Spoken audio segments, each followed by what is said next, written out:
The rain came down not as water, but as punishment. It was a cold, driving fury that lashed across the Arizona territory, turning the hard pan of dry Cedar Basin into a slick, treacherous mire. Each drop was a stinging needle against Mara Keaton's skin, plastering the thin cotton of her dress to her body until she felt she was wearing a shroud of ice. Her horse, a sturdy Morgan named Jericho, fought for footing, his breath coming in ragged, steaming bursts that were whipped away by the wind. Behind them, somewhere in the black, swallowing night, were the men from the Seven Spokes Company. She could still see the orange blossom of the fire that had consumed her brother's lean-to, still hear the splintering of wood and the cruel laughter that echoed off the canyon walls. They had taken everything: the assay reports, the geological surveys, and the official claim filing for Bluethorn Creek. Everything except the true map, the one her brother Ethan had pressed into her hand with his last, fading words. "Don't let them have it. Mara, don't let them win." Now, that map was a small, oilskin-wrapped rectangle tucked deep within her bodice, a cold promise against her heart. Winning felt like a distant, impossible dream. Surviving the next minute was the only war that mattered. A crack of thunder, sharp and violent, split the sky. The sound was like the world breaking apart. A herd of longhorns, shadows in the gloom, bolted in a wave of panic. Their horns a thicket of ghostly daggers in the intermittent flashes of lightning. Jericho shied, his powerful muscles bunching in terror. Mara, exhausted and her hands raw on the reins, fought to control him, her own fear a bitter taste in her mouth. The wind howled, a mournful cry that seemed to claw at her, trying to pull her from the saddle. It was the mud that finally betrayed them. Jericho's back hoof slipped, a sickening slide that sent him stumbling. Mara was thrown clear, her body hitting the ground with a force that knocked the air from her lungs. She lay for a moment, stunned, the rain hammering down on her back, the cold of the earth seeping into her bones. A light, faint, wavering, but undeniably light. It shone from what looked like a barn, a dark, hulking shape against the lesser dark of Kestrel Ridge. The Rourke spread, according to the last signpost she'd passed before the storm had devoured the world. Hope was a dangerous, fragile thing, but it was all she had.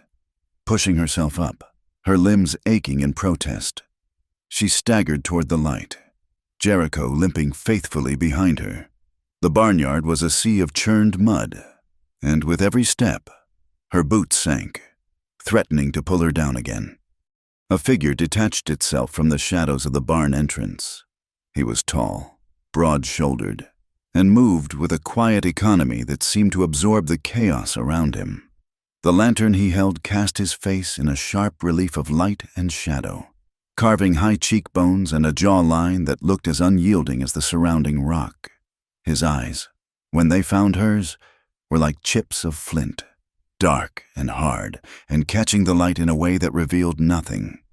He didn't speak, just watched her approach, his gaze flicking from her drenched form to the heaving flanks of her horse, then to the dark trail she'd left behind. He saw not just a woman caught in a storm, but a story of flight. "Please," Mara gasped, the word torn from her. "My horse, he's hurt." The man moved forward, his long strides eating up the distance between them. He ran a practiced hand down Jericho's leg, his touch firm and certain. He gave a low grunt, a sound of assessment rather than sympathy. Then his flint-like eyes met hers again, and for the first time, he spoke. His voice was a low rumble, barely audible above the storm. "Get in the barn," he said. It was not a request. "Now, before they see the tracks." He didn't wait for her to obey. His hand, large and calloused, closed around her upper arm. The grip was not unkind, but it was absolute. He half pulled, half guided her toward the yawning darkness of the barn. As they stepped over the threshold, out of the direct assault of the rain, he reached back and took her hand, his fingers wrapped around hers. a surprising warmth against her frozen skin. He pushed her deeper inside, into the warm, animal-scented air thick with the smell of hay and damp earth. The barn groaned around them, the wooden timbers straining against the gale. The light from his lantern swung wildly, making the shadows dance. It caught the rain still pouring outside the open doors, transforming the deluge into a cascade of shattered glass beads. He led her toward an empty stall, the sounds of shifting cattle a nervous chorus in the gloom. For a heartbeat, Mara allowed herself to feel a sliver of relief. She was out of the rain. She was hidden. This silent, formidable man had offered a sanctuary, for reasons she couldn't guess but for which she was profoundly grateful. Then, a sound cut through the roar of the wind, sharp and clean as the edge of a new knife. It came from the farmhouse, whose windows glowed with a warm, steady light. A door had opened. A woman's voice, clear and unnervingly calm, carried across the muddy yard. "Silas, who are you bringing into my barn in the middle of a storm?" The man Silas stiffened, his hand still holding hers. He didn't turn, but his whole body seemed to brace itself. Mara's breath caught in her throat. She peered past his shoulder. Through the curtain of rain, a woman stood on the porch of the house, silhouetted against the light from within. She was a slender, composed figure, holding a shawl wrapped tightly around her shoulders, seemingly impervious to the storm's rage. Clara Wynne Rourke, the wife of Silas. The possessive chill in the woman's tone, "My barn," was unmistakable. Mara's fleeting sense of relief evaporated, replaced by a sudden, gut-wrenching understanding. She had fled a storm of fire and bullets only to ride directly into the heart of another. This one was quieter, colder, and held in the space between a husband and wife. The rain still fell. The thunder still rolled. But the most dangerous tempest was the one she was now standing in. Her hand held fast by a man who had a wife watching from the door of their home. The air inside the barn hung thick with the silence of three people locked in a standoff with the storm and each other. Clara Rourke didn't move from the porch, her stillness a challenge. Silas finally dropped Mara's hand as if it were a hot coal and took a step forward, positioning himself in the barn doorway, a bulwark against his wife's scrutiny and the driving rain. "Heard a horse go lame out by the ridge," Silas said, his voice level. Stripped of any emotion, woman was thrown. She needs a dry place till the storm passes. Clara's gaze drifted past her husband, settling on Mara. It was a cool, appraising look that took in the soaked dress, the mud-caked boots, and the defiant set of her jaw. There was no pity in it, only calculation. The Rourke spread isn't a public stable. Silas, you know the rules. The rules. In Dry Cedar Basin, the rules were an intricate web, with most threads leading back to one spider, Cyrus Van, and his 7 Spokes Company. For years, Van had been acquiring land not with honest coin but with intimidation, forged deeds, and the quiet complicity of the law in Halcyon Ford. Sheriff Deacon Bellamy, a man whose neutrality was always for sale, kept the peace by looking the other way. Judge Ephra Menz, with his official stamp and a fondness for Van's imported whiskey, legitimized the thefts from his bench. They were a triumvirate of corruption, slowly strangling the independents out of the territory, ranch by ranch. Mara knew this system intimately. Her father had been a printer back east, a man who taught her the subtle art of paper stock, ink composition, and the telltale signs of a fraudulent document. When her older brother, Ethan, had caught gold fever and headed west, she had worried. Ethan was a dreamer, an optimist who believed in hard work and the letter of the law. He had spent 2 years prospecting before he founded a rich vein of gold tucked away in a ravine he named Bluethorn Creek. He had followed the rules, filed his claim, and was on his way to Halcyon Ford to register it when 7 Spokes' riders ambushed him. They hadn't counted on his resilience. Before he died, he managed to get a message and the true, hand-drawn map to her, a map whose geological markers couldn't be faked like a government seal. Now, Standing in the Rourke barn, Mara felt the full weight of that legacy. She was not just a woman seeking shelter. She was a threat to Van's entire enterprise. And from the look on Clara Rourke's face, she was an equal threat to this household. Clara was a handsome woman, with sharp, intelligent features and hair the color of dark honey, pinned in a severe but elegant knot.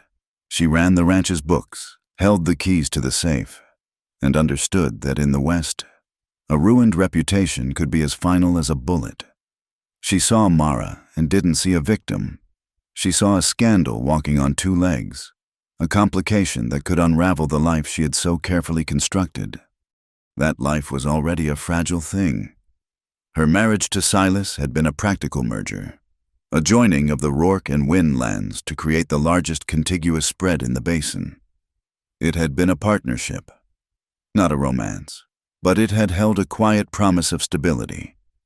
Then the fever had come, stealing their only child, a little boy whose laughter had once filled the ranch house. The shared grief did not unite them. It became a vast, silent canyon between them. They still shared a roof, but they had lived in separate rooms, in separate worlds, for over a year. The silence in their house was older and deeper than the storm. For Silas, this silent life was a cage. He was bound by the duty to the land and the weight of a mortgage that was coming due.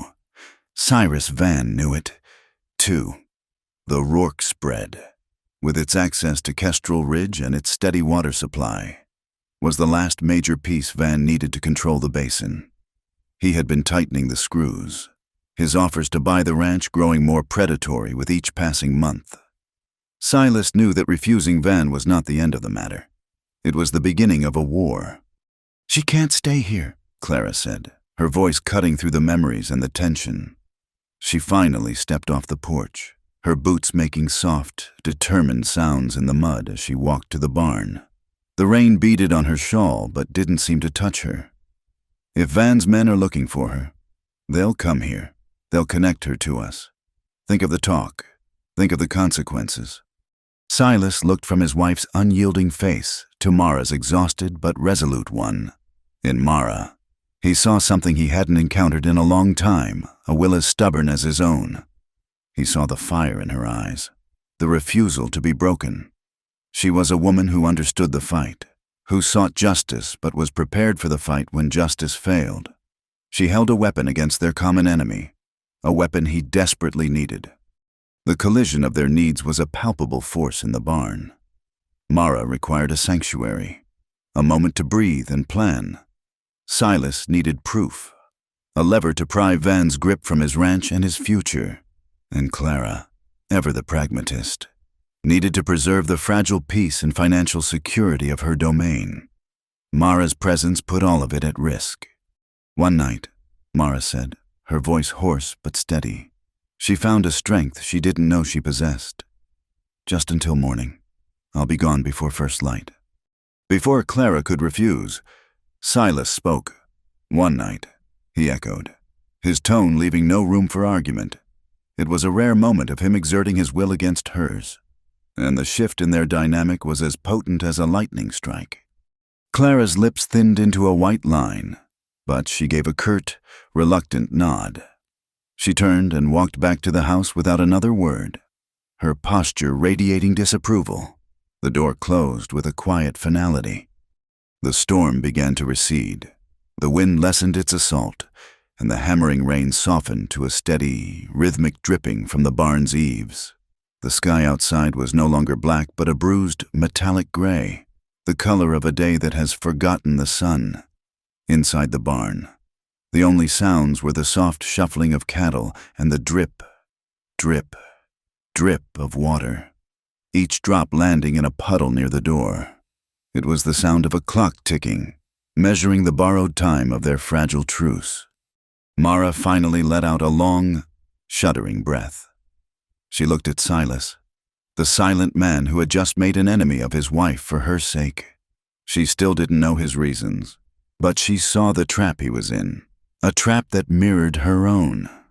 "Ethan, my brother," Mara began, needing to offer some explanation, some reason for the trouble she'd brought to his door. He sent a parcel before, to the way station at Mesquite Forge. It never reached me. I think it's still there. I think it has the proof I need." Silas listened, his face unreadable in the lantern light. He saw the pieces clicking into place. A lost parcel. Proof, a way to fight back that didn't involve just guns and grit, but paper and law. He saw a chance, slim and dangerous, but a chance nonetheless. He nodded slowly. "Get some rest," he said, gesturing to a pile of clean straw in an empty stall. "The world will still be here in the morning." But Mara knew, and she could see in his guarded eyes that he knew too, that the world they woke up to would be irrevocably changed. The rain had stopped, but the storm was just beginning. Dawn broke not with color but with a cold, gray light that filtered through the cracks in the barn walls. The air was heavy and clean-smelling after the rain. An uneasy truce was served alongside stale bread and bitter coffee in the Rourke's kitchen. The room was dominated by a heavy oak table, scrubbed to a pale white. That felt more like a negotiation table than a place for a meal. Clara set the terms, her voice as crisp as the morning air. "You will be gone within the hour. Miss Keaton, Silas is moving a herd over Pinyon Bluff to the summer pasture. It's a full day's ride. No one will think twice about him leaving early. And no one, under any circumstances, is to know you are here." She placed a folded, dark wool coat on the table.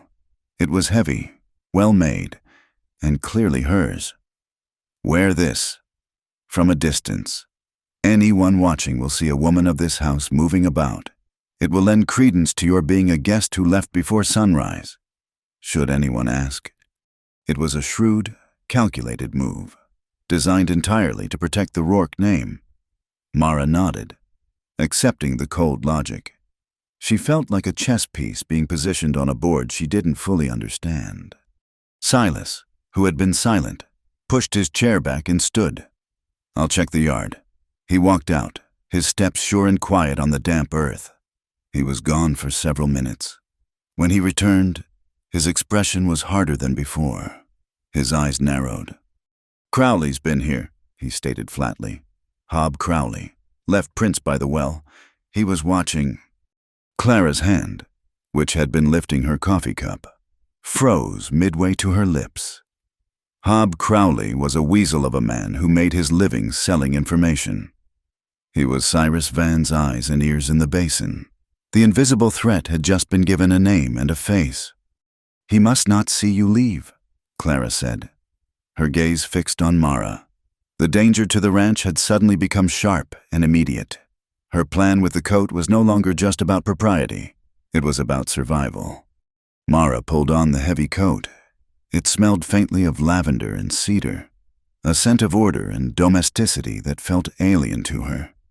She needed water for her canteen before she left. The pump was by the well, the very place Crowley had been watching. Stepping outside, she moved with a feigned casualness, keeping her head down, the wide collar of Clara's coat obscuring her face. The air was cold, and the ground sucked at her boots. As she reached the well, a flicker of movement in the shadow of a cottonwood tree caught her eye. It was a man, small and hunched, trying to make himself part of the landscape. Crowley. He was so focused on the house, watching the windows for any sign of life, that he didn't notice her until she was 10 feet away. His eyes widened in surprise, a brief flash of panic before they narrowed with sly recognition. He had seen her ride in last night. He knew. Before he could react, a shadow detached itself from the deeper darkness behind him. Silas moved with a predator's silence. One powerful arm wrapped around Crowley's throat, cutting off any sound. Silas's other hand relieved the man of the small pistol tucked into his belt. He spun Crowley around, slamming him against the rough bark of the cottonwood. "You saw nothing." Silas's voice was a low, deadly whisper. "You were never here. If a single word of this reaches Van, I will find you. Hob, and you will find that the desert has many lonely places to disappear." He shoved Crowley away. The spy stumbled, gasping for air, his eyes wide with terror. He gave one last, fearful glance at Silas and Mara, then scrambled away into the gray dawn, vanishing like a bad dream. The silence he left behind was charged. Silas turned to Mara, his face grim. He'll tell Van, maybe not what he saw, but that something is happening here. We have less time than I thought. In that moment, Mara made a decision. This silent, complicated man was her only ally. Reaching inside her dress, she pulled out the small, oilskin-wrapped packet Ethan had given her. It wasn't the main map, but it was the key. She unfolded it, revealing a small square of waterproofed paper. Scratched into it with a knife point were a few cryptic words: Thorn 3 North Gully, Split Rock. "It's a marker," she explained, her voice low, "for where he hid the core samples and his field journal. It's the physical proof that backs up the claim." Silas studied the inscription, his brow furrowed in concentration. He knew the land. He was tracing a map in his mind. From the kitchen window, obscured by a lace curtain, Clara watched them. She saw Mara show the paper to her husband. She saw the way they stood close together, their heads bent, united in a purpose that had nothing to do with her. A cold, bitter jealousy coiled in her gut. But beneath it was something else, a flicker of hope. That small piece of paper, that shared secret, might be the very thing that could save the land she had fought so hard to maintain. It was a lifeline, and it was being held by the woman she wanted gone. "Mesquite Forge," Silas said. His decision made, "the way station. If your brother's parcel is there, we get it now." "I'll get the horses," Mara said. "Clara will stay," Silas commanded, walking back toward the house. "It has to look like a normal day. We ride now." The journey to Mesquite Forge was a silent one. They pushed their horses hard, the rising sun casting long, distorted shadows behind them. Back at the ranch, Clara moved with methodical calm. She instructed her most trusted ranch hand, a wiry old-timer named Jeb, to follow them. "Keep your distance," she ordered. "I want to know if they get there, and I want to know if they're followed. Report only to me." She was not a woman to be left in the dark. The Mesquite Forge way station was a dusty, ramshackle outpost smelling of stale beer and desperation. The station master, a nervous man with sweat stains under his arms, paled when Mara asked for a parcel addressed to her. "It's here," he stammered, wringing his hands. "But it's on hold, by order of Mr. Van. A legal matter. He said it's sealed in the company crate." Mara's heart sank, but her mind, honed by her father's trade, raced. She saw the shipping ledger lying open on the counter, next to another, identical ledger for local deliveries, while Silas engaged the station master, asking him pointless questions about road conditions. Mara leaned against the counter as if weary. Her hand, hidden from the man's view, deftly switched the two books. "Look," she said, her voice full of false resignation, pointing to an entry in the local ledger she now held. "This is the one, Keaton. It must have been sorted incorrectly." The flustered man glanced at it, saw the name, and nodded in relief, eager to be rid of them. He opened the wrong crate, a shipment of dry goods, and pulled out a long, leather-wrapped tube sealed with pine resin. He shoved it into Mara's hands and quickly turned away, busying himself with other tasks. They had it. Mara and Silas turned to leave, a shared look of triumph passing between them. Their victory was short-lived. The door to the way station burst open. Hob Crowley stood there, and behind him were two large, brutish men, hired muscle from their hard, empty faces. "That's them," Crowley snarled, pointing a trembling finger. "They have the company's property." There was no time for talk. Silas moved first, shoving Mara behind him. As the first thug lunged, Silas didn't draw his gun to fire. He swung the heavy weapon in a short, brutal arc, the steel barrel and butt catching the man squarely on the side of the head. The man crumpled to the floor with a groan. out cold. The second man was smarter, pulling his own gun, but Mara was already in motion. She grabbed a large oil lamp from a nearby table and hurled it at his feet. The glass shattered, and the oil ignited with a whoosh, a wall of smoke and acrid fumes instantly filling the small room. "Go!" Silas yelled, grabbing her arm. They plunged through the black smoke, bursting out the back door and into the bright sunlight. They scrambled onto their horses, Crowley's enraged shouts echoing behind them as they galloped away. The precious leather tube clutched tightly in Mara's hand. They didn't stop until they were miles away, hidden in a small, rocky arroyo, with trembling fingers. Mara broke the resin seal and slid the contents of the tube out. It wasn't paper. It was a thin, heavy plate of lead, the kind used in printing presses. Etched into its surface was a perfect, detailed engraving of Bluethorn Creek and the surrounding land. Every marker, every elevation, every geological feature was there, a document that could not be easily altered or forged. Silas took the plate from her, his calloused fingers tracing the delicate lines. He ran his thumb over the bottom right corner, feeling for something he had only half expected to find, and there it was, a small, raised circle, an embossed seal pressed into the lead itself. It was faint, but unmistakable, the eagle and shield of the United States Bureau of Land Management. It was an official copy, a master plate. It wasn't just Ethan's map. It was the government's map. Silas looked at Mara, and, for the first time, she saw something other than stoicism in his flint-like eyes. It was a glimmer of awe, of respect. They weren't just carrying a claim for a gold mine anymore. They were holding a weapon forged in law, and it was aimed directly at the heart of the Seven Spokes Company. They rode back under the cover of a moonless sky, the lead plate wrapped in oilskin and tucked securely in Silas's saddlebag. An hour from the ranch, the sky, which had been holding its breath, finally exhaled.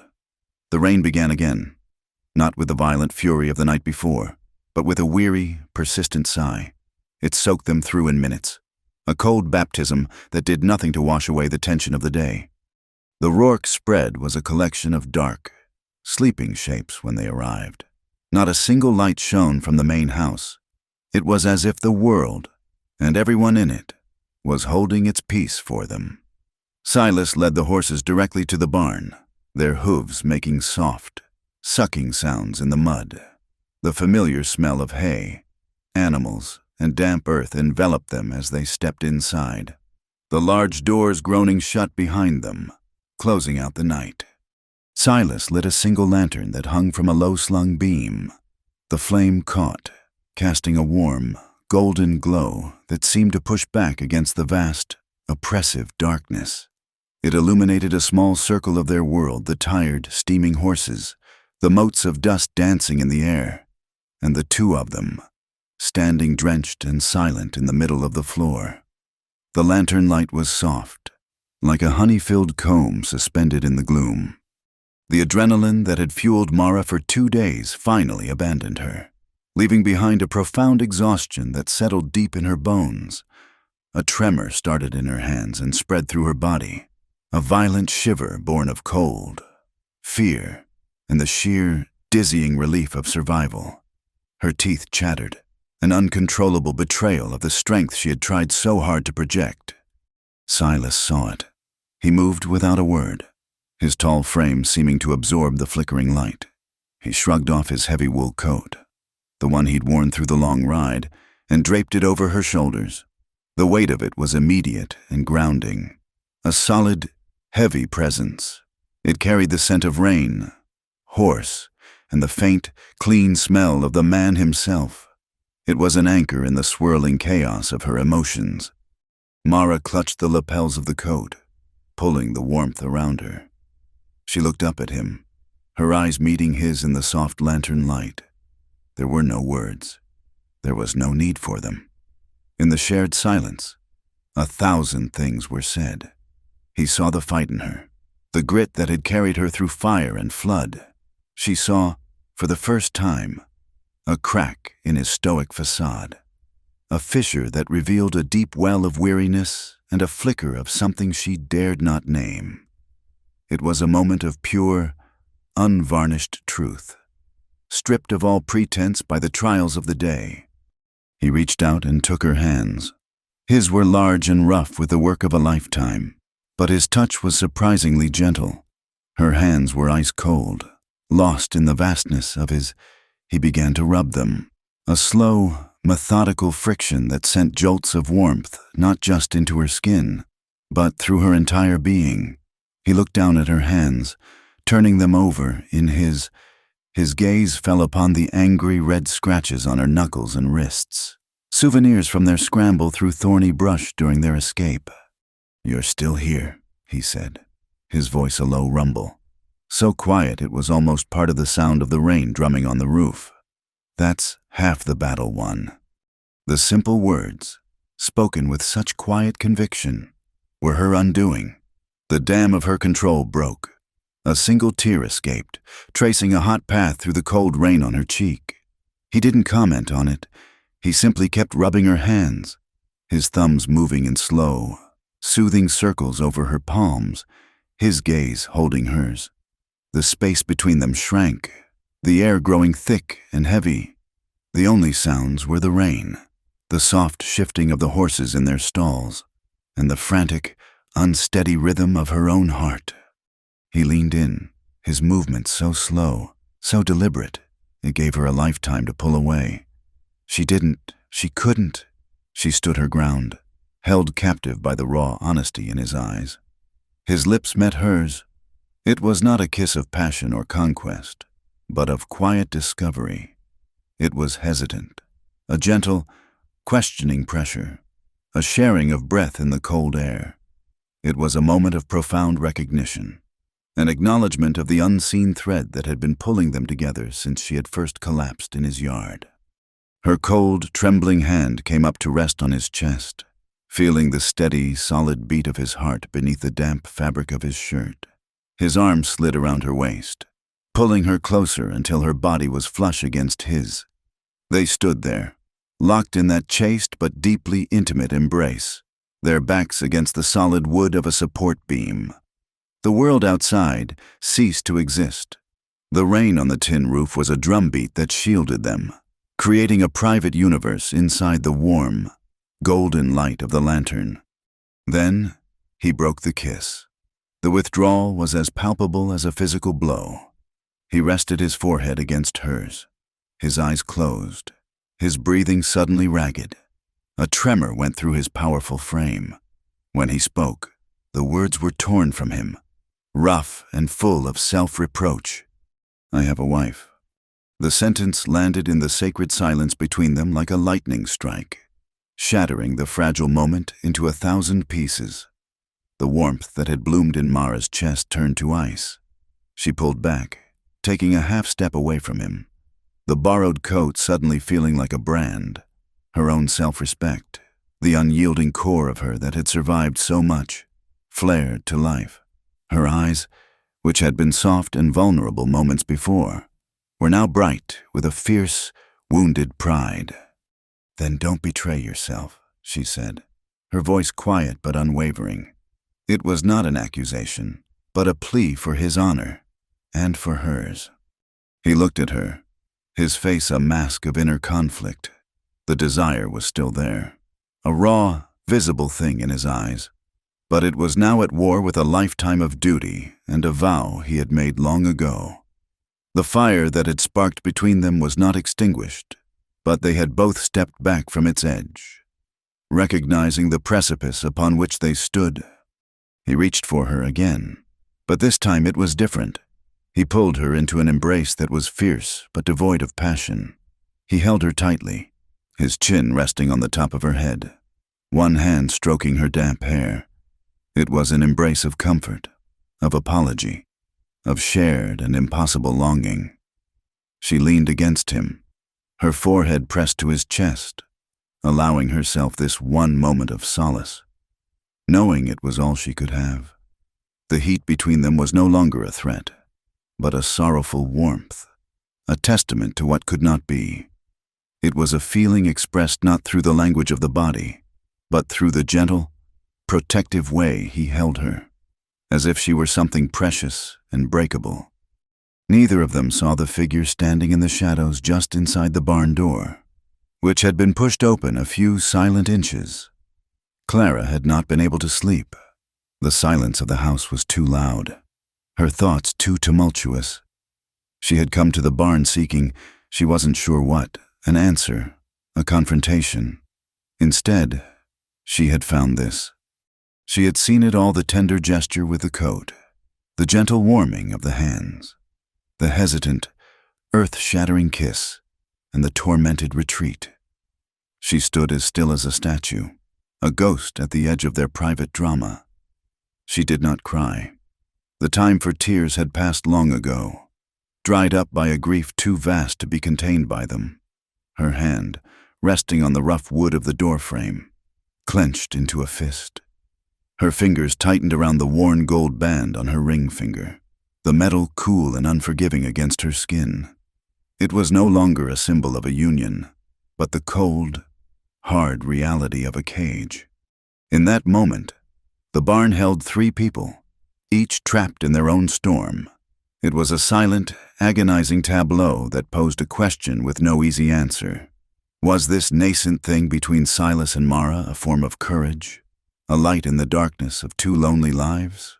Or was it simply betrayal, given a beautiful, tragic name to make it more palatable? Finally, Silas loosened his hold on Mara. Though he didn't step away, he looked down at her, his expression resolute. He had made a choice in the crucible of that moment. "Tomorrow," he promised, his voice low and firm. "Tomorrow, I'll tell you the truth, and I'll tell her." It was a vow, a promise to end the silence that had poisoned his home and his heart for so long. Mara looked up at him, searching his eyes. She saw the cost of that promise, but she also saw the integrity she had first sensed in him. She gave a small, almost imperceptible nod. It was an acceptance of a boundary, a line drawn in the hay-strewn dirt between them, until the truth was spoken, until the wreckage of his marriage was honestly confronted and settled. This was as far as they could go. The unspoken desire would remain a ghost between them, a constant, aching reminder of what waited on the other side of an impossible choice.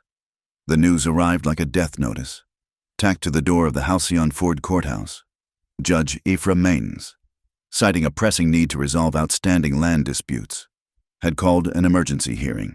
The sole item on the docket to finalize and legally recognize the 7 spokes company's claim to the Bluethorn Creek territory.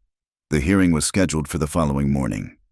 It was a legal ambush, designed to rubber-stamp Cyrus Van's theft into law within 48 hours, before any meaningful opposition could be mounted. By the time the sun was high, the small courtroom was packed.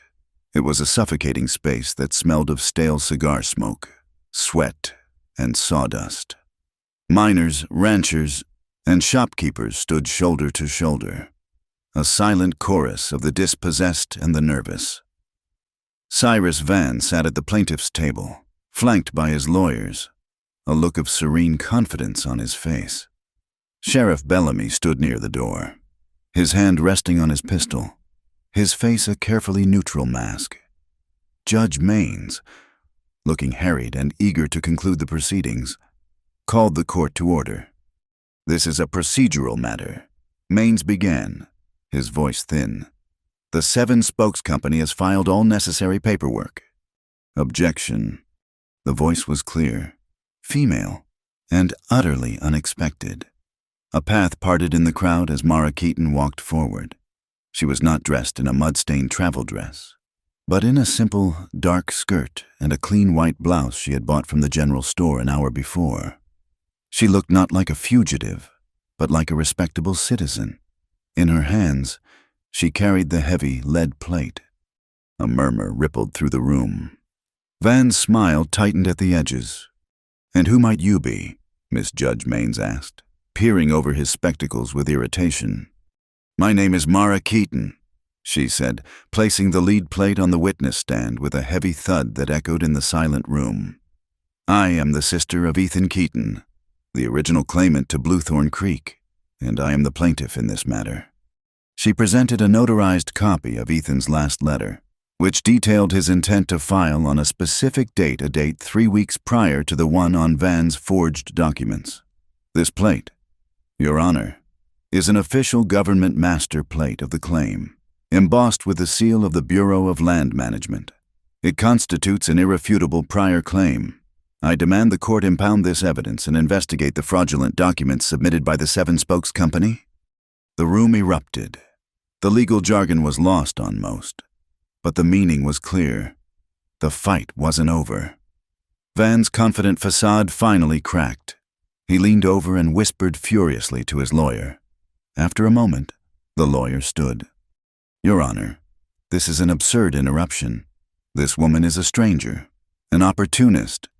Furthermore, we have a witness who can speak to Miss Keaton's character and her disruptive presence in our peaceful community. He called his witness a known drunkard named Silas, hired for a bottle of whiskey, who was quickly sworn in. He pointed a shaking finger at Mara. I seen her, he slurred, over at the Rourke spread, sneaking around at night. She's got Silas Rourke wrapped around her little finger. She does, a man with a wife. The air in the room shifted. The accusation hung in the air, ugly and potent. It was a classic tactic if you can't dispute the evidence. Destroy the character of the person presenting it. Mara felt a hot flush of shame and anger, her moment of triumph turning to humiliation. The miners and ranchers who had looked at her with hope now regarded her with suspicion. Before the judge could respond, the courtroom doors opened again. Clara Wynne Rourke walked in. She was the vision of propriety, dressed in a perfectly tailored gray dress, her hair pinned flawlessly. Every eye in the room turned to her. She didn't look at Mara. She didn't look at her husband, who stood stone-faced against the back wall. She looked directly at Judge Maines, her expression as cold and sharp as a winter morning. Your Honor, she said, her voice carrying to every corner of the room. May I address this fiction? Stunned by her appearance, Maines could only nod. Clara walked to the front, her posture radiating an unassailable dignity. It is true that Miss Keaton stayed one night at our ranch. It is also true that my husband has taken an interest in her legal affairs. She paused, letting the weight of her words settle. What this paid fool fails to mention is that the marriage between myself and Silas Rourke has existed in name only for more than a year. It is a partnership of land and business. Nothing more. My husband's actions, therefore, are his own, and they have no bearing on a marriage that is, for all emotional and practical purposes, already concluded. She had detonated the scandal, neutralized it with a dose of cold, hard, and deeply personal truth. She had sacrificed her own privacy, her own pride, to keep the focus on the lead plate. The whispers in the room died instantly, replaced by a stunned respect. Then, Silas stepped forward from the back wall. His gaze found Clara's, and for a fleeting second, an entire history of pain and regret passed between them. He then turned his attention to the crowd, to the neighbors and townspeople who had known him his entire life. My wife speaks the truth, he said, his voice a low, resonant baritone that commanded attention. And I will add to it. After we lost our son, I retreated into my grief and my work. I left her to face her own sorrow alone. That was my failure, as a husband and as a man. My support for Miss Keaton is not about infidelity. It is about standing against the same corruption that seeks to swallow my own ranch, the land my family has worked for generations. It is about restoring honor, both to the law and to my own house. He had reframed the entire narrative. The story was no longer about a sordid affair. It was about a broken family fighting for justice, a man seeking redemption, in the face of their combined, painful honesty. Van's tawdry smear campaign collapsed into dust.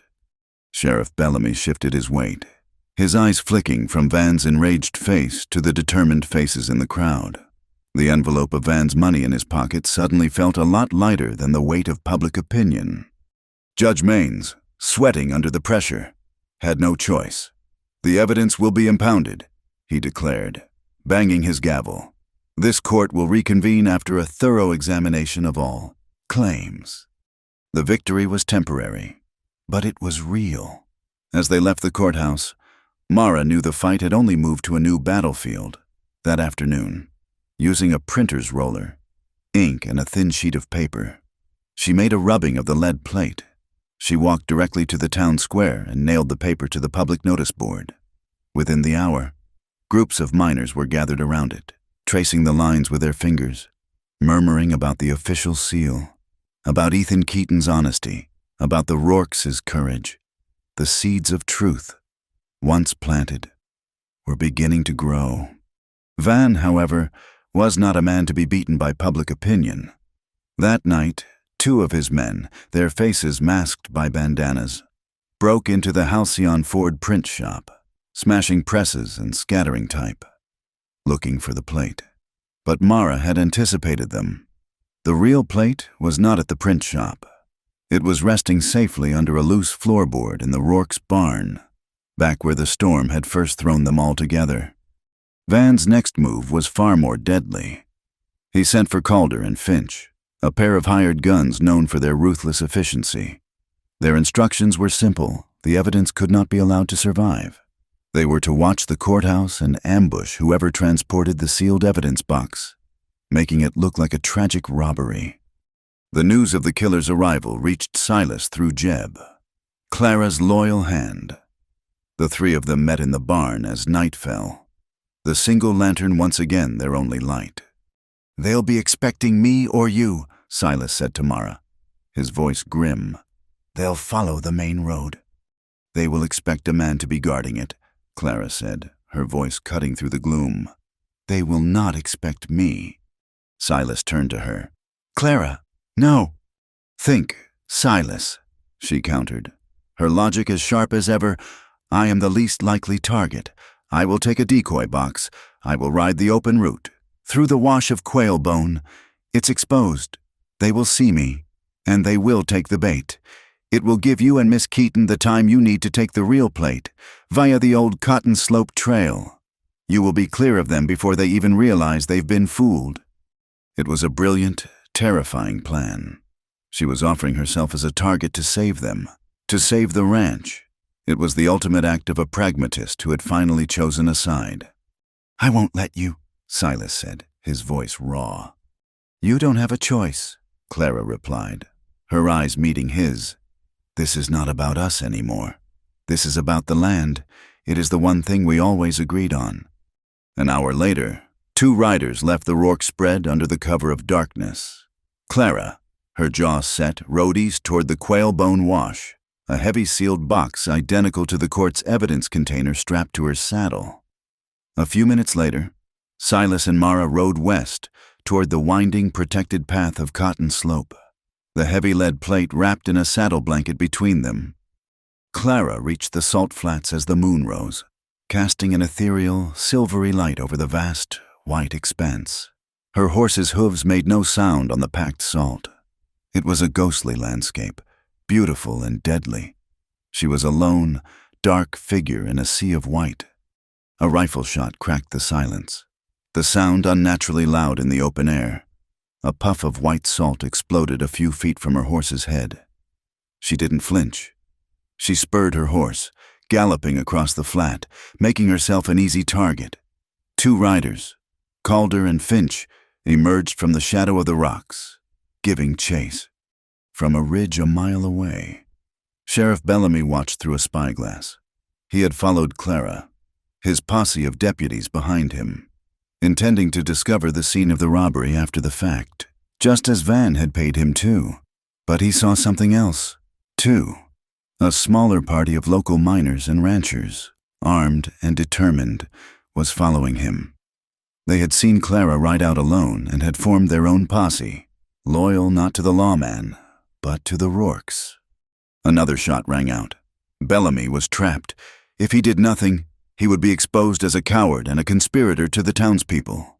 If he intervened, he would betray Van. Cursing under his breath, he made his choice.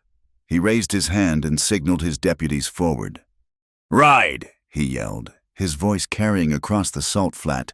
We have to help her. He chose the larger crowd. He chose the side of self-preservation. The balance of power, under the pale moonlight on a ghostly sea of salt, had just begun to tip. The salt flat was a place of stark, silent beauty. But Calder and Finch brought the ugliness of the world with them. They cornered Clara against a sheer rock face, their horses blocking her only path of escape. Finch, a man with a cruel, thin mouth, stayed in the saddle, his rifle held loosely across his lap. Calder dismounted, a hulking figure whose size was meant to intimidate. He walked toward her, a confident smirk on his face. "Mrs. Rourke," Calder said, his voice a gravelly drawl. "Fancy seeing you out for a midnight ride. You have something that belongs to Mr. Van."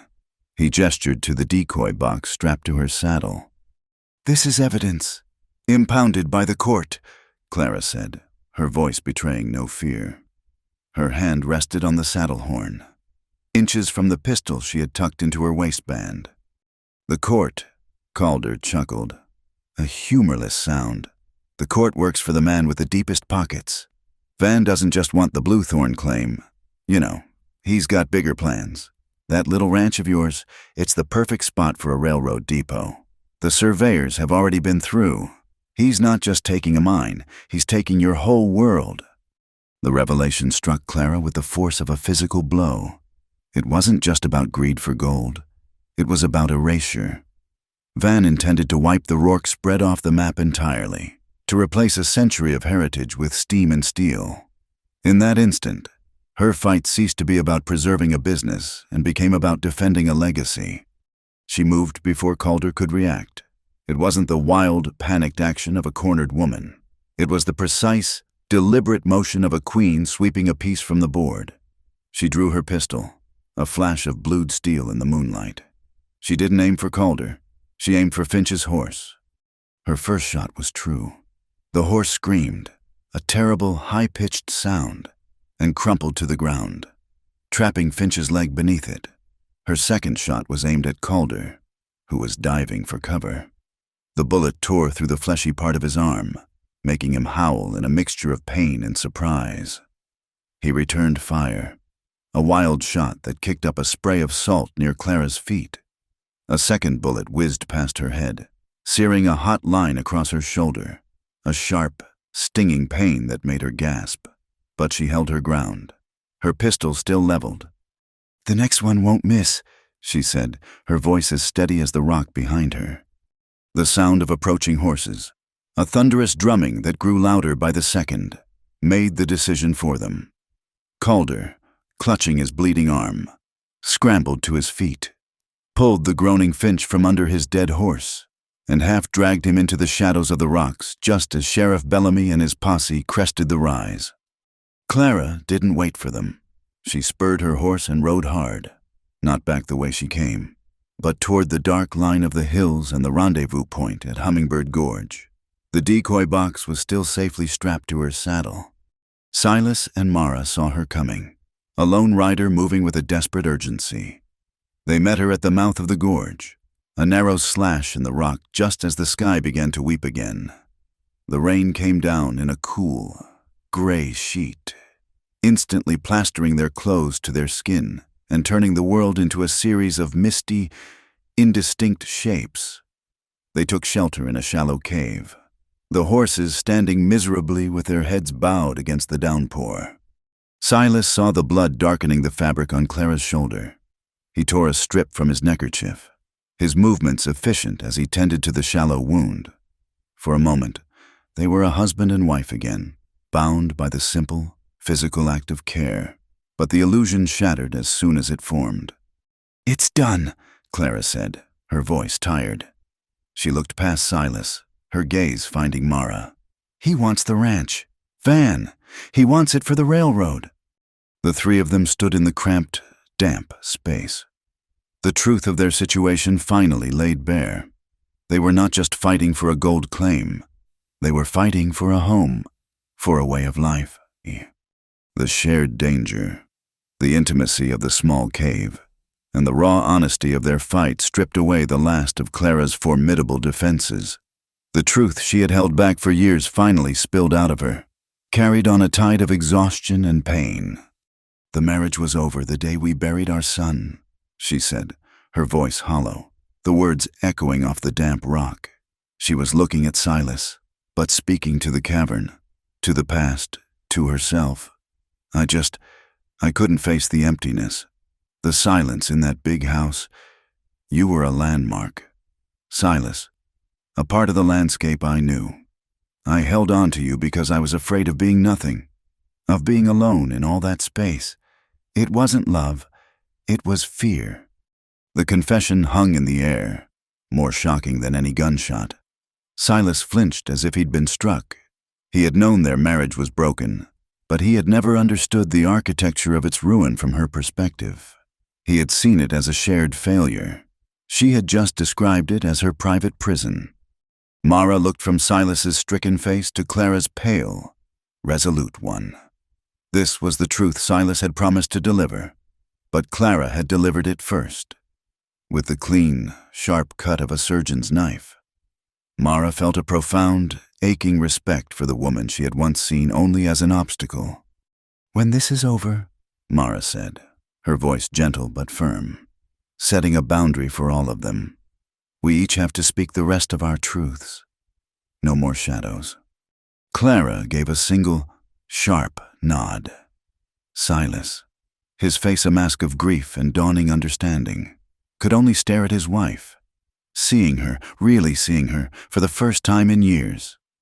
Their fragile moment of reckoning was shattered by the arrival of Jeb, Clara's ranch hand. He slid from his horse, his face grim, his oilskin slicker shedding water. "It's Bellamy," he said, wasting no time. "I overheard him talking to one of Van's men back on the flats. He's taking the real evidence box back to town himself, with his own deputies as escort. But he's not taking the main road. He's taking the old quarry trail. Says it's safer. Van's men will be waiting for him. They're going to stage a robbery, and the box will be a lost in the confusion. It'll be legal, it'll be official, it'll be gone." The betrayal was absolute. The law had not just been bent, it had been broken and sold to the highest bidder. Their victory in the courthouse was a sham. "We have to get it back," Mara said, her mind racing. "We can't," Silas countered. The reality of their situation crashing down on him, it's under official escort. To interfere would make us outlaws. "Then we become outlaws," Mara said, her eyes blazing. "We don't steal it back, we switch it." She looked at Silas. "Van's been paying Bellamy and the judge. Where does he keep the gold?" "The public grain depot," Silas answered, realization dawning on his face. "He rents a secure locker there. It's the most fortified building in town besides the bank." A desperate, impossibly risky plan began to form. They would create a duplicate evidence box, fill it with rocks to match the weight of the lead plate, and switch it with the real one right under Bellamy's nose. But to get into the depot, to get past the clerk and the ledgers, required a key that guns couldn't provide legitimacy. "I'll do it," Clara said, her voice quiet but unshakable. "The depot clerk knows me. I have an account there. I can sign for a delivery. Claim it's a late shipment of ranch supplies. My signature on the ledger is the only one that won't raise an alarm. They are expecting a man's fight. They will not be looking for a woman's signature." She was willing to risk her name, her reputation, to be seen entering a public building and leaving with a sealed box that was not hers. She was willing to bear the suspicion to give them the one chance they had. The raid on the grain depot was an act of choreographed chaos. As the rain intensified, turning the streets of Halcyon Ford into rivers of mud, they put their plan into motion. Silas started a diversion, a loud argument with a stable hand at the far end of the street that drew the attention of Bellamy's two lazy deputies. Under the cover of the distraction and the storm, Clara walked calmly into the depot. Mara, hidden in a dark alleyway across the street, watched, her heart pounding. Inside, Clara spoke with the clerk, her voice calm and authoritative. As she signed the ledger, the clerk, eager to close up in the storm, retrieved the evidence box from the back room where Bellamy had temporarily stored it. As Clara was about to leave, Mara gave a signal. Two of the miners loyal to the Rourkes, who had been waiting, burst into the depot, shouting and shoving each other, pretending to be in a drunken brawl. In the confusion, with the clerk trying to break up the fight and a lantern swinging wildly, casting dancing, disorienting shadows, Silas slipped in through the back. In a few frantic, heart-stopping seconds, the switch was made. Silas took the real box containing the lid plate and replaced it with the identical box they had prepared, filled with heavy river stones. Clara walked out of the depot a moment later, her face pale but composed, leaving the fake evidence behind to continue its journey into Van's trap. They met back in the drenched alleyway, the precious box safe in Silas's hands. For a moment, the three of them just stood there, breathing heavily, the rain pouring down on them. Silas looked from Clara's determined face to Mara's fierce one. He reached out and put a hand on each of their shoulders, a heavy, binding weight.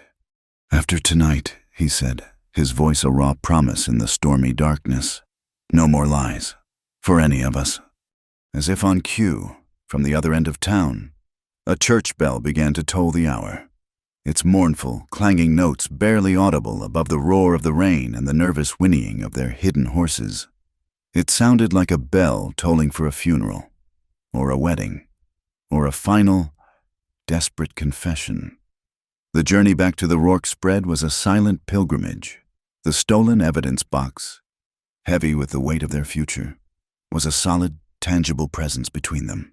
The rain, a constant companion through their ordeal, fell with a steady, solemn rhythm, washing the mud from the streets and the hope from the sky.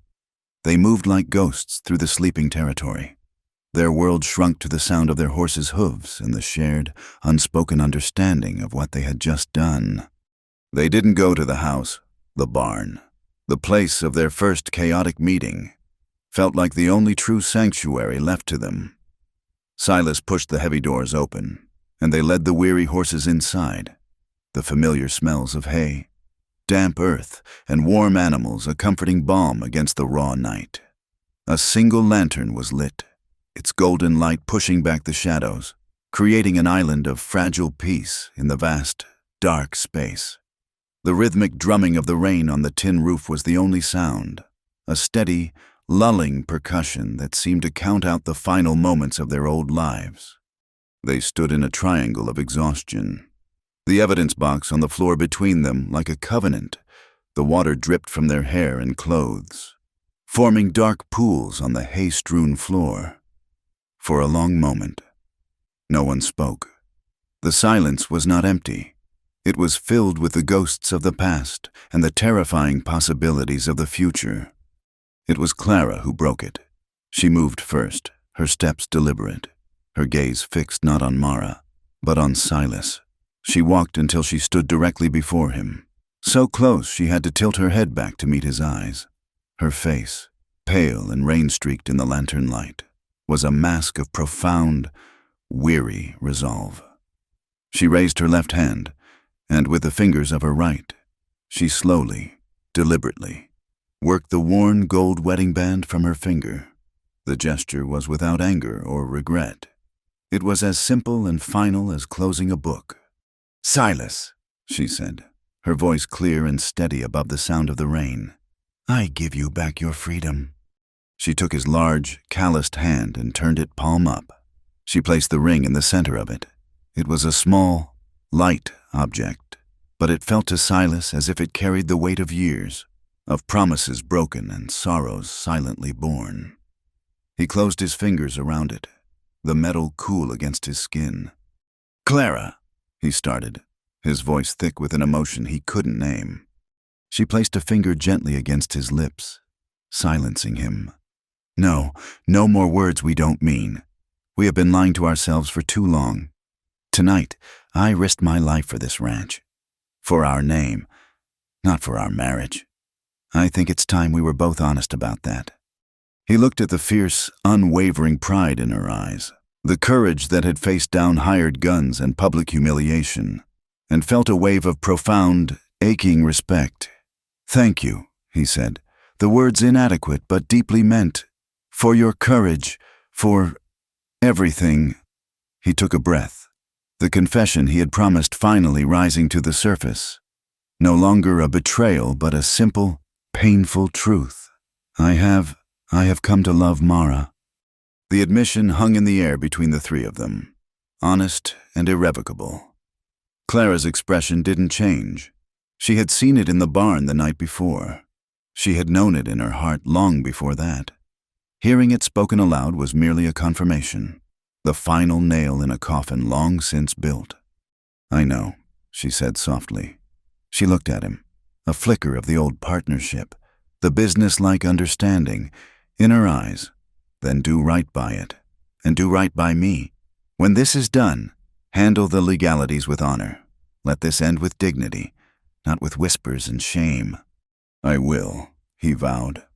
Mara had stood frozen during the exchange, a silent witness to the quiet, painful dissolution of a life.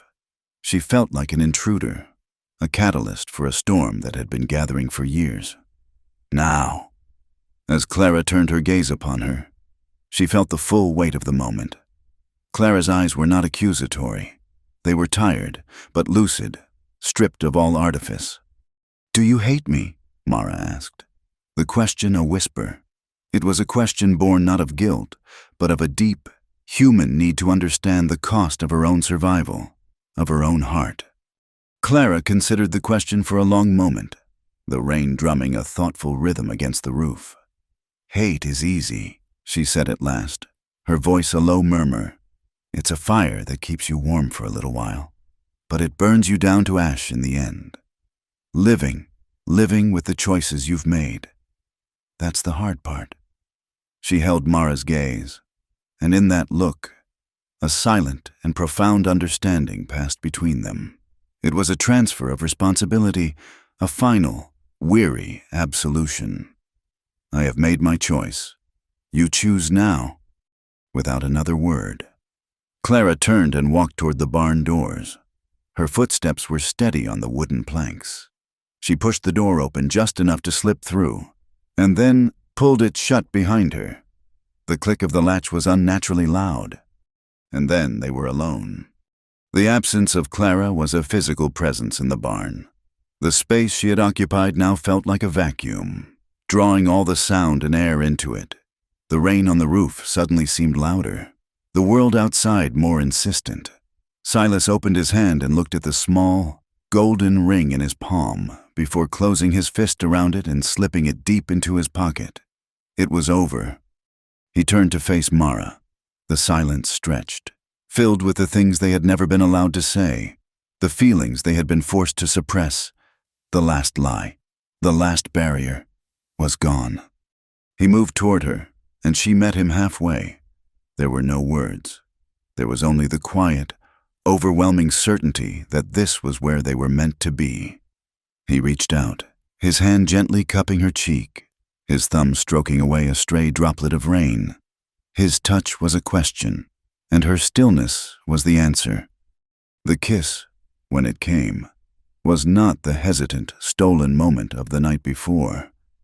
It was a deep, slow blooming of everything that had been held in check. It was a kiss of relief, of gratitude, of a desperate, shared hope. His arms went around her, pulling her close, and her hands came up to tangle in his wet hair, holding him to her as if she was afraid he might disappear. They stood locked together, their backs against a massive wooden support beam, two survivors finding their harbor in each other. The camera of the mind would not have lingered on their lips, but would have pulled back, capturing the poetry of the moment in the details. It would have focused on their hands, his large and rough, hers smaller and finer, clasped together with a strength that spoke of a bond forged in fire. It would have shown the soft, flickering light of the lantern as it caught the damp sheen of their hair, the rise and fall of their chests as their breathing synchronized. It would have panned to the small, pot-bellied stove in the corner of the tack room, where a low fire now crackled. A small circle of warmth Silas had lit earlier. Steam began to rise from the hems of their clothes as they stood near it, the heat a welcome counterpoint to the cold night. This was not a moment of frantic passion, but of deep, nurturing care. He held her face in his hands, his gaze tracing every line, every feature as if memorizing her. She rested her head against his chest, listening to the strong, steady beat of his heart, a rhythm that promised safety and strength. They did not speak of love. They did not need to. The air was thick with it, a silent, binding vow that was as real as the rain, as solid as the barn around them. An unspoken prayer formed in the space between them. When the dawn comes, when this is over, we will stand together, before the law and before this town, and this will be real. The night wrapped around them, a cocoon of shared warmth and quiet understanding. The only sounds were the crackle of the fire, the steady drumming of the rain, the soft breathing of the horses in their stalls, and the gentle creak of old leather. It was a symphony of peace after a long and brutal war. Outside, on the covered porch of the main house, Clara stood and watched the rain. She was alone, but for the first time in a long time, she did not feel lonely. She felt empty, but it was a clean, quiet emptiness, not the suffocating, cluttered emptiness of before. It was a space waiting to be filled with something new, something of her own making. The wind blew a fine mist of rain onto her face, and she didn't wipe it away. She let the cold, clean water wash over her, a baptism to cleanse away the pride and the pain. She touched the tender spot on her shoulder where the bullet had grazed her, a physical reminder of her choice. Then her fingers drifted to her left hand, to the pale, naked skin where her ring had been for a decade. She had made her choice, and as she looked out at the dark, rain-swept world, she made another. Tomorrow, she would stand with them, not as a wife, not as a victim, but as a witness to the truth. The fragile peace of the barn was shattered by the sound of approaching hoofbeats. It was not the slow, ambling gait of a neighborly visit, but the hard, rhythmic pounding of a dozen horses ridden with purpose. Dawn was a mere suggestion in the east, a pale, sickly gray that offered no warmth, only enough light to reveal the grim reality of their situation. Silas was on his feet in an instant, moving to the crack in the barn door. Mara was beside him, her heart hammering against her ribs. In the pre-dawn gloom, they saw a column of riders sweeping into the yard. At their head was Sheriff Deacon Bellamy, his badge a dull glint on his chest. Beside him, looking smug and triumphant, sat Cyrus Van. Behind them was a posse of deputies and known 7 spokesmen. "They're here," Silas said, his voice a low growl, "and they look official." The riders fanned out, surrounding the house and the barn, their movements practiced and intimidating. Bellamy dismounted, a piece of paper in his hand. "Silas Rourke," he bellowed, his voice carrying an unearned authority.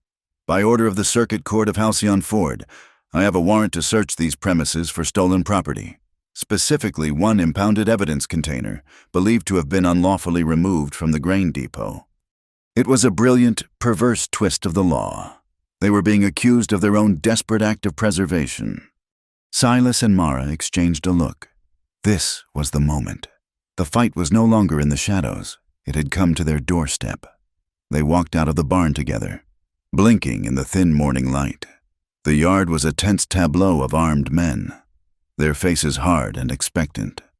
"You've got no cause, Bellamy," Silas said, his voice calm and steady, projecting across the yard. "You're enforcing a lie for this man." He jerked his chin toward Van. "I'm enforcing the law," Bellamy retorted, holding up the warrant like a shield. "Now stand aside." "No!" The voice came not from Silas, but from Mara. She stepped forward, past Silas, positioning herself directly in Bellamy's path. She was holding the heavy lead plate in both hands. "The law you should be enforcing is this one. Sheriff. She held the plate up for all to see. The morning light caught the etched lines of the map. It was an impressive object, solid and real in a conflict that had been defined by lies and paper. A murmur went through the crowd of neighbors and ranch hands who had begun to gather at the edges of the property, drawn by the commotion.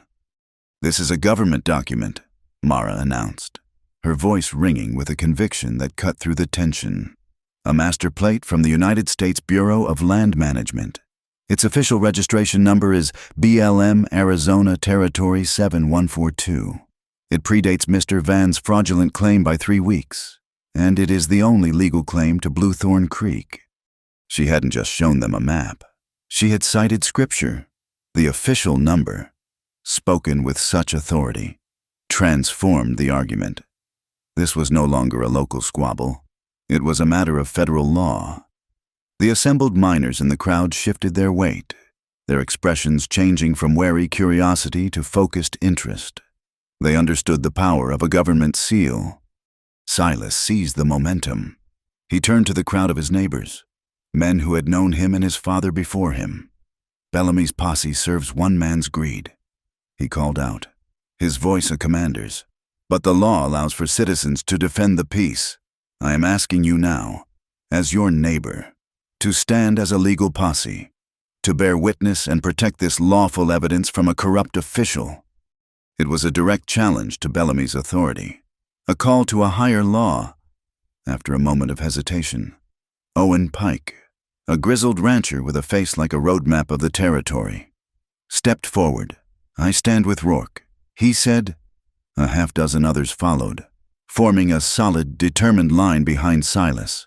They were outnumbered, but they were on the side of right, and in the clear light of day, that mattered. The standoff was broken by another arrival. Clara walked out of the main house. She was not the desperate woman from the salt flats or the heartbroken wife from the barn. She was Clara Wynne Rourke, mistress of the spread, a woman of unshakable composure. She carried a sheaf of papers in her hand. "Sheriff Bellamy," she said, her voice like ice, "while you are serving warrants, perhaps you should serve one on yourself." She held up one of the papers. "This is a sworn affidavit, which I will be filing with the territorial marshal. It attests that you have, on 3 separate occasions, altered land records in the county ledger at the behest of Cyrus Van, in exchange for payments delivered by his proxy." A collective gasp went through the crowd. This was not an accusation. It was a formal, legal indictment. "And this," she continued, holding up a small, leather-bound book, "is a copy of the private ledger I kept for the ranch. It details every payment we were forced to make to you, Sheriff, for expedited services and protection. It seems your price for justice is quite high." Bellamy's face went white. Van, seeing the situation spiraling out of his control, lost his composure. The time for legal maneuvering was over. He reverted to his basest instinct violence. Calder Van shrieked, his voice a raw, panicked sound. "Get the plate! Get it now!" The wounded gunman, his arm in a crude sling, had been lurking at the edge of the posse. At Van's command, he drew his pistol with his good hand and lunged toward Mara. Chaos erupted. A shot rang out, not from Calder, but from Silas, who fired his pistol into the air as a warning. The 7 spokesmen drew their weapons. The newly formed citizens' posse drew theirs. The yard became a maelstrom of shouting men and rearing horses. From the town, the church bell began to ring frantically, a frantic, clanging alarm. Calder ignored the warning shot, his eyes fixed on Mara and the plate. He was almost upon her. Mara didn't flinch. She didn't retreat. She stood her ground, and with a speed that surprised everyone. She drew the small pistol Clara had given her. She didn't fire wildly. Her movements were economical, her focus absolute.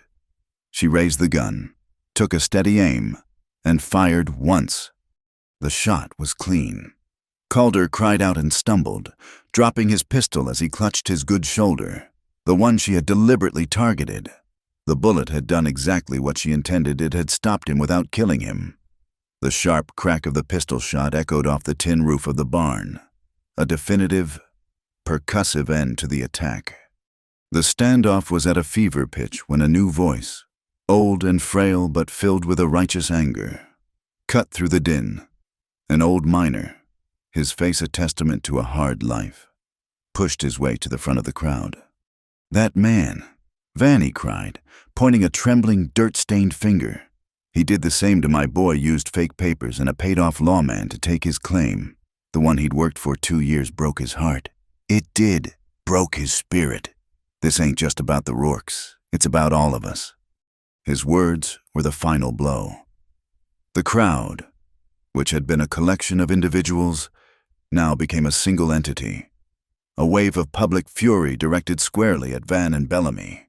They surged forward, not as a mob, but as a jury that had reached its verdict. Trapped, with his authority shattered and his crimes exposed, Judge Maines had no choice. Pushed by the sheer force of the crowd that had now moved from the ranch to the town square, he was forced to convene an emergency session of the court right there, on the steps of the courthouse. With the entire town as witness, he was made to examine the lead plate. He read the BLM registration number aloud, his voice trembling. He compared it to the 7 Spokes paperwork. The fraud was undeniable. "By the authority vested in me," Maines declared, his voice thin but carrying in the tense silence, "I hereby place a temporary injunction on all activities and claims of the 7 Spokes Company, pending a full territorial investigation. The prior claim of Ethan Keaton, represented by his sister Mara Keaton, is provisionally recognized as valid." A roar went up from the crowd. Bellamy, his face ashen, slowly, deliberately, unpinned the silver star from his chest and let it fall to the dusty boardwalk. He was surrounded by a wall of silent, contemptuous townspeople. His deputy, a young, honest man, stepped forward and quietly picked up the badge. Amid the chaos, Van, his face a mask of disbelief and rage, began to back away, looking for a path to his horse, a way to escape the ruin of his empire. In the center of the square, in a small pocket of calm amidst the storm, Silas reached out and took Mara's hand. He didn't pull her into an embrace. He simply stood beside her, his fingers intertwined with hers, a solid, public declaration. It was not a gesture of victory, but a promise of a future, a partnership forged in fire and now acknowledged in the clear light of day. They stood there for a heartbeat, a symbol of a hard-won, fragile peace.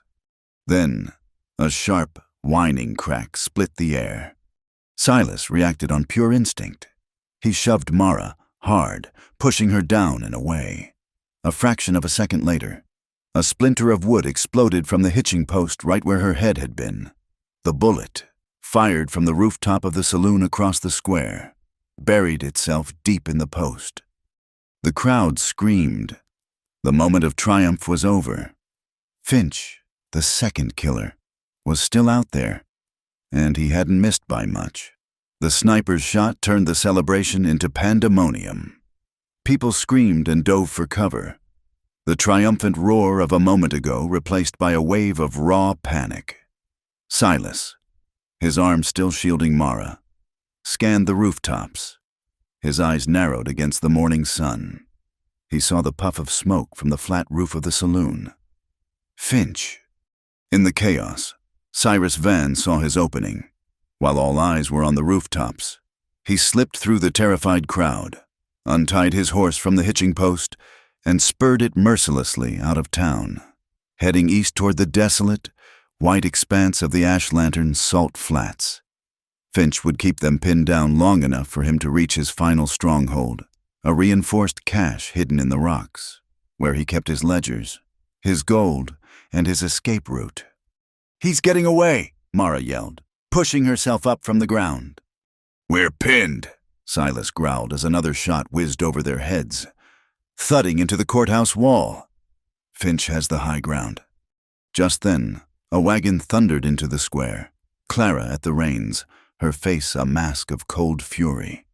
In the back of the wagon were 2 figures, both holding rifles with a casual, deadly competence. Owen Pike, the old rancher who had been the first to stand with Silas, and a tough, sun-weathered woman named Ruth Calderone, whose family had been run off their land by Van years ago. Clara had anticipated Van's desperation. "Ruth, the livery roof," Clara commanded, her voice cutting through the noise. "Owen, the far side of the street, draw his fire." The two sharpshooters leaped from the wagon, moving with the practiced ease of people who knew the town's angles. Owen Pike laid down a volley of covering fire, his shots kicking up shingles around Finch's position. The sniper, forced to take cover, vanished from view. It was the opening they needed. "He's running to his cache at Ash Lantern," Silas said, helping Mara into the wagon as Clara wheeled the horses around. "It's where he keeps his real power, the bribe money and the books." "Then that's where we're going," Clara said, her knuckles white on the reins. The chase was a desperate, high-stakes race against time.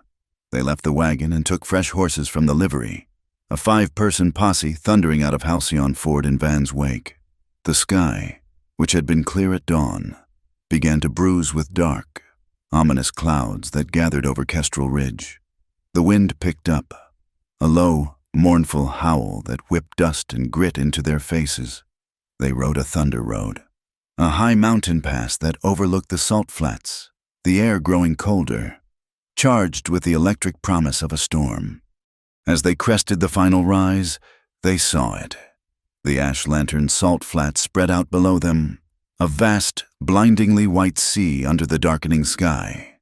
In the center, nestled against a jagged outcrop of black rock, was a small, stone building, solid and windowless, Van's cache. A single horse was tied outside. They were about to charge when the door to the building opened. Van emerged, holding a lit torch in one hand and a can of kerosene in the other. "Stay back," he screamed, his voice thin and shrill against the rising wind. "One step closer, and I'll burn it all. The ledgers, the gold, everything I'll set afire. This whole basin will see for a week. The salt grass is dry as tinder. If I go down, this whole flat goes with me. Your precious ranch land will be ringed with a wall of fire." Rourke. He was a cornered rat, ready to burn down the whole granary. The ledgers inside were the final proof they needed to dismantle his entire network, to bring justice not just for Ethan, but for every family Van had destroyed. They couldn't risk them. Silas reined in his horse, his face a grim mask. They were at an impasse. "We can't rush him," Silas said, his voice low. "Finch will be up in those rocks, waiting for a clean shot." "Then we don't give him one," Mara said, her eyes scanning the terrain with a prospector's insight. She pointed to a narrow, winding ravine that cut through the rocks 100 yards to the south. "That gully will lead to the back of the rocks. It's a blind spot. I can get in close without being seen." "I'll draw Finch's fire," Silas said, understanding immediately. "Create a diversion on the main approach." "And I," Clara added, her gaze cold and strategic, "will take the horses and circle wide. I'll cut off his escape route on the far side. When he runs, he'll run into me." Owen and Ruth nodded, their rifles ready. "We'll cover you from the ridge," Owen said. The plan was set in motion. Mara, dismounted and light on her feet, slipped into the ravine, her pistol in her hand, her world shrinking to the narrow, rocky walls around her. Silas took a deep breath and spurred his horse. Charging out onto the salt flat, "Van," he roared, a direct challenge. A rifle shot cracked from the rocks above the cache, not at Silas, but just in front of his horse, a puff of white salt exploding in a warning. Finch was there, and he was watching. While Silas held Finch's attention, Clara led the remaining horses on a wide, looping path, using a low ridge to mask her movement. She was a silent, flanking predator, moving to seal the trap. Mara moved through the ravine, the wind whistling above her. She emerged at the base of the rock formation, directly behind the stone cache. She could hear Van inside, muttering to himself, the sounds of him barricading the door. She was in position. Silas gave the signal. a sharp, piercing whistle.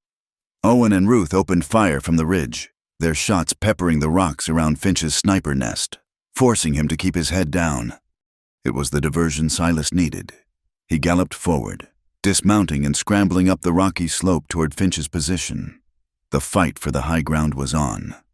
Finch, caught between the covering fire from the ridge and Silas's direct assault, was forced to abandon his rifle. He drew a long hunting knife as Silas crested the ledge. The two men met on a narrow, wind-swept precipice overlooking the salt flat. The rock was slick with the first drops of rain from the brewing storm. It was a brutal, desperate fight.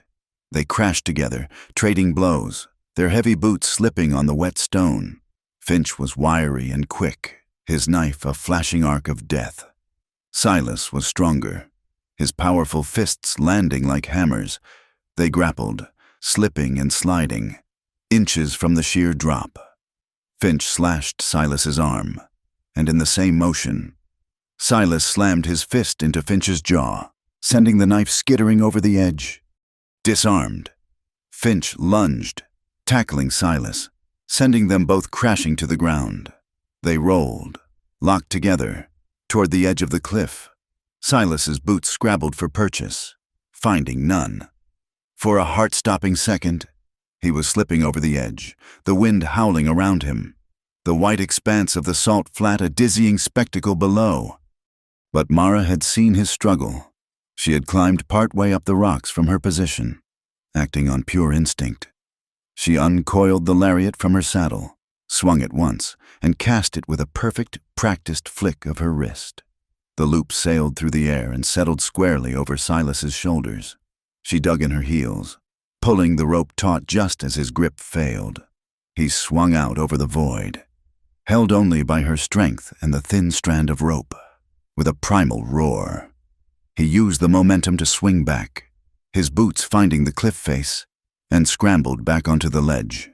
Finch, stunned and off balance, was met with a single, disabling blow from Silas that left him conscious but unable to fight.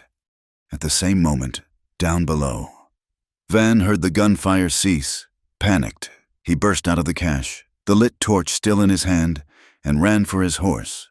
But his escape route was blocked. Clara sat on her horse, her rifle leveled at his chest. "It's over, Cyrus," she said, her voice calm and steady, carrying over the wind. "Drop the torch." "Stay back," he shrieked, waving the flame wildly. "I'll burn it. I'll burn it all."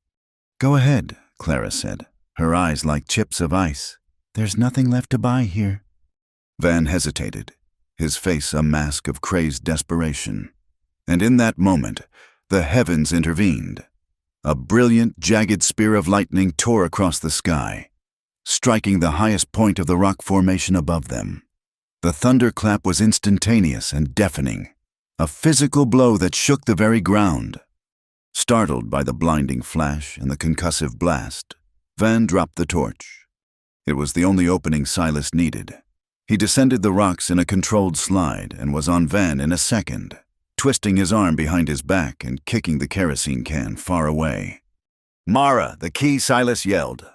Mara ran to Van, pulling a heavy iron key from his pocket. She jammed it into the lock of the cache's heavy iron door and threw it open.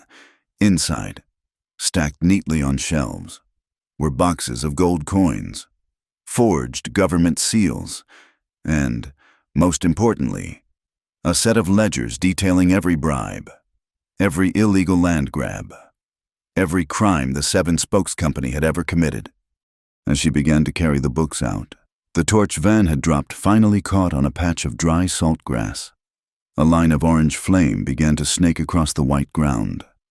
But the storm, which had been their adversary, now became their savior. The sky opened up, and the rain came down in a torrential, cleansing deluge. It hissed as it hit the flames, extinguishing Van's last, desperate act of destruction in seconds. Owen Pike and Ruth Calderon came down from the ridge, their rifles ready. They took the subdued and bound Finch, who would now be a living witness against Van. There would be no more bloodshed. There would only be justice, cold, hard, and backed by the evidence in Mara's hands. The storm passed as quickly as it had arrived. As the clouds broke, the first rays of a new sun slanted across the rain-washed landscape. It was the second dawn of their story. The light fell on their faces, Silas, Mara, Clara, and their allies' faces that were drenched, exhausted, and bruised, but shining with the clear, bright light of a victory that had cost them everything and given them a new world in return. The town square of Halcyon Ford was a sea of humanity. It seemed as though every man, woman, and child from a 50-mile radius had come to bear witness. They filled the muddy square, stood on barrels, and peered from the windows of the surrounding buildings. A silent, expectant jury. The rain had softened to a fine, cleansing mist, washing the dust from the air and lending a solemn gravity to the proceedings. At the center of it all, on the steps of the courthouse, stood the architects of the town's future, surrounded by the wreckage of its past. Cyrus Van, his face a mask of apoplectic fury, was held between two grim-faced miners. A short distance away, the captured sniper, Finch, sat bound and bleeding, his reign of terror over. Judge Ephraim Maines, his face pale and slick with sweat, stood before the crowd, not as a figure of authority, but as a man giving a forced confession. He held the heavy lead plate in his trembling hands, the undeniable weight of the law and the even heavier weight of public opinion, forcing the truth from his lips. After a review of the evidence presented, he began, his voice thin and reedy. It is the finding of this court that the claim to the Bluethorn Creek territory, filed by the Seven Spokes Company, is fraudulent and hereby declared null and void. A low murmur of approval rippled through the crowd. Furthermore, Maines continued, his eyes darting nervously toward Van, the original legally binding claim, registered with the United States Bureau of Land Management, is recognized as belonging to its filer, the late Ethan Keaton. All rights and titles are therefore transferred to his legal heir, Miss Mara Keaton. This time, the murmur grew into a cheer, a wave of cathartic sound that rolled across the square. Mara, standing beside Silas, felt a tremor run through her. It was done. Ethan's name was cleared. His legacy was secure. And finally, the judge stammered, eager to finish, based on the evidence contained within these ledgers and the sworn testimony of witnesses, this court issues a warrant for the arrest of Cyrus Van and an indictment of the Seven Spokes Company for conspiracy, fraud, and attempted murder. The territorial marshal will be summoned. The cheer that followed this final pronouncement was deafening. It was a roar of liberation, the collective voice of a town that had taken its soul back. But in the midst of the celebration, one final public act of reckoning remained. Clara Rourke, who had been standing quietly at the edge of the courthouse steps, walked forward. The crowd parted for her, a deep respect in their eyes. She stopped at the top step, a figure of immense, sorrowful dignity. The noise of the crowd softened, every person straining to hear what she had to say. For many years, Clara began, her voice clear and carrying, not a hint of a tremor in it. I have been the wife of Silas Rourke. I have been a guardian of his name and his land. She paused, her gaze sweeping over the faces before her, finally landing on Mara. Today, a great justice has been done for this territory. A great evil has been unmasked. And in this process, I have seen the man I married return to the man he was always meant to be: strong, honorable, and unwilling to bow to corruption. She turned her gaze to Silas, and for a moment, the entire town held its breath, witnessing the final, painful, and beautiful moments of a marriage. I want to thank Miss Keaton, Clara said, her voice softening almost imperceptibly, for having the courage to fight and for returning an honest man to this town even if he is no longer mine. She then looked back to the judge. I wish to publicly declare my intention to file for a legal and permanent separation from my husband. The division of our assets will be handled privately, and with the mutual respect we have always afforded our business. She had done it. She had given him his freedom, not in the shadows of a barn, but in the full light of day, preserving not only his honor, but her own. She had authored her own ending, and it was one of grace. Silas looked from Clara's brave, unyielding face to Mara's, which was shining with unshed tears of gratitude and respect. He took off his hat, a gesture of profound deference to them both, to the immense sacrifices they had made. "From now on," he said, his voice a low, solemn promise meant only for them, "no more debts between us." The rain had finally stopped completely. The clouds began to part, and a watery sunbeam broke through, illuminating the scene in a soft, hopeful light. The air smelled of wet earth and new beginnings. Silas turned to Mara. He didn't move to touch her yet. He just looked at her, his heart in his eyes. The roar of the crowd faded into a distant hum, their world shrinking to the space between them. "Mara Keaton," he said, his voice quiet but clear. "The fight for the law is won, but the fight for a life is just beginning." He took a step closer.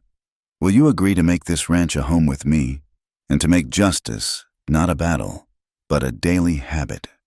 It was the simplest of proposals, forged not in romance, but in the crucible of their shared struggle. It was a promise of a future built on the very foundations they had just fought to secure. Before she answered, Mara's eyes sought out Clara's. She saw the other woman standing on the steps, a lone, proud figure.